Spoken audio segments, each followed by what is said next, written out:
Welcome back my bunny buns to another drawing time-lapse video. In this video I am drawing Geralt of Rivia from The Witcher 3. This is one of my ultimate favorite video games. I love this game so much and I wanted to always draw the main character, Geralt, but I just didn't really know how.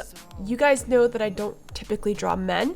I usually draw animals and female characters, so this was actually a challenge in itself, but there was just something inside of me that was like pushing me to draw this character, so I just decided to go for it. And this video is a little bit different in the way that it actually includes my drawing process. I typically don't actually show the step just because it's quite long. I could spend a few hours definitely sketching out the initial conceptual art that I would like to draw, and usually I sketch this out with my Prismacolor Col-Erase light blue pencil, so you guys see me using this pencil quite often. There are a few reasons for why I use this pencil. One of the top two reasons for me is the fact that it's easy to erase, so I can just draw the lines over and over. I could correct certain positions, I could correct certain shapes, without really the need to erase, like continuously erase it in order to redraw. And this can really take a toll on your paper, so you can have some streaks or some lines or some marks left over on the paper, which pretty much ruins your drawing. So the light blue pencil really helps to kind of avoid this. And it's also no big deal if you have some light blue pencil left over, like if you don't erase it all. And the reason why is because if you scan your artwork afterwards, ideally what the blue pencil is supposed to do is not supposed to pick up as strong as the rest of the drawing on the scanner. So it's easier to kind of correct this in Photoshop as well as scanning wise. So this is another reason why I typically go for the light blue pencil rather than the regular lead pencil. And then this is also another reason why I never really show my sketching process, because I do use the light blue and it just doesn't show up. So for this video I really had to crank up a lot of the saturation and the exposure in terms of the video that I shot, just for you guys to be able to see the light blue lines much better. Once the sketch was finished, I started the coloring process, and this is always the best part of the actual drawing. So I did start with the Copic markers, the Copic Ciao markers, and I of course started with the face. So the face is always sort of like my starting point in terms of drawing humans. I just like working on the face and then kind of expanding towards the body afterwards. I just really like to focus on getting the expression right from the very beginning, because this really sets the tone for the actual overall piece.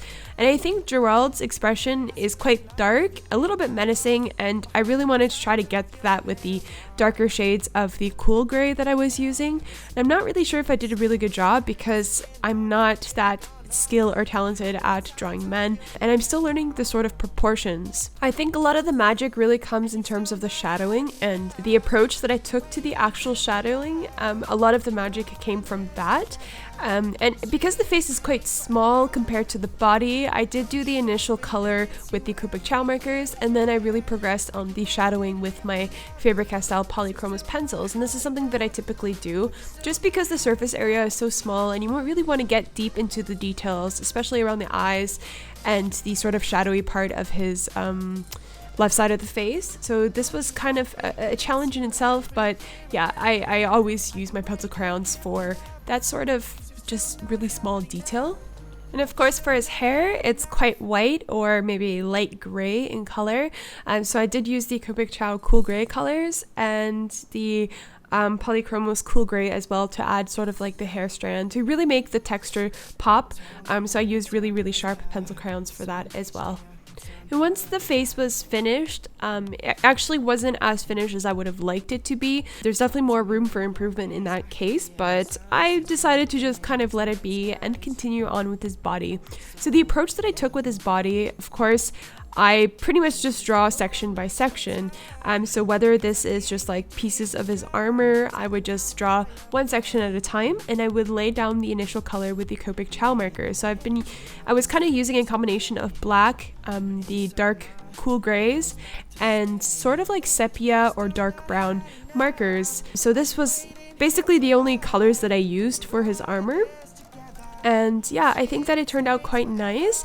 I would just apply the color and then I would do the extra detail with the pencil crayon afterwards. So something that I'm still learning is to basically kind of get the shadows and the highlights right when I'm using the actual markers. And I think this is just a learning process, and I don't expect to be good at it right off the bat because I did only start using markers I think beginning of October.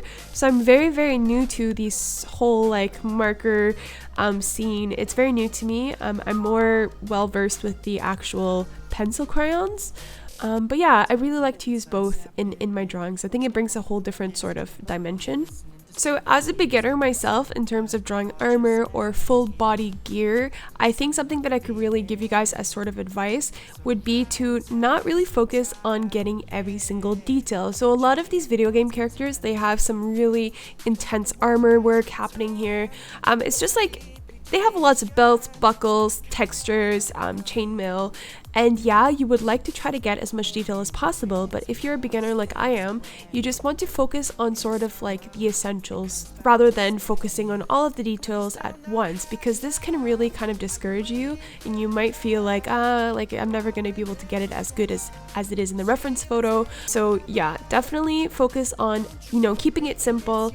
I'm starting off with the basic shapes first, coloring that in, and then building the shadow afterwards. The texture can come while you're building the shadow, or it can come afterwards. So for example, the chainmail on his shoulders, I just really kept it simple. I could have done much of a better job in terms of, putting the shadows between the actual chain links.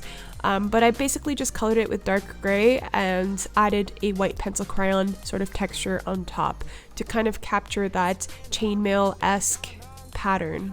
So keep it simple, guys. Don't worry about getting every single detail at once. This will come later on as you grow as an artist and you'll just learn different techniques. So I seriously have just been learning this year, especially, to just let go of the fact that I just, some of the complicated things I just won't be able to do right away because I am still learning. Like, it's just a huge learning process. And don't discourage yourself if you're thinking, I can't do it, like it's not gonna be good enough.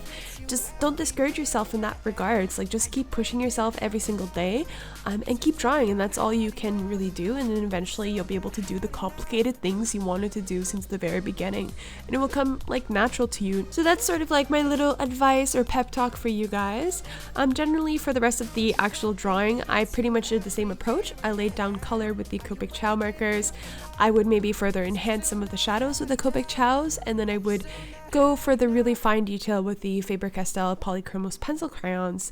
And I did that a lot for his body as well as for the background.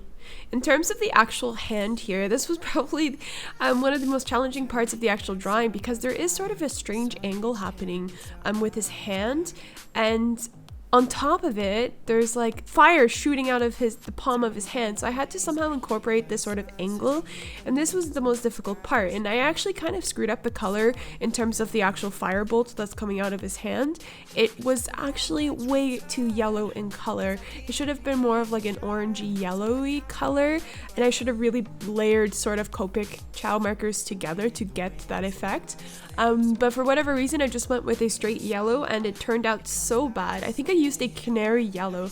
So later on in the drawing, I tried to fix this with pencil crayon, and also tried to incorporate the background a little bit more with the actual firebolt that's coming out of his hand. So I'm not sure if I actually achieved this, but that was sort of the concept that I was going for.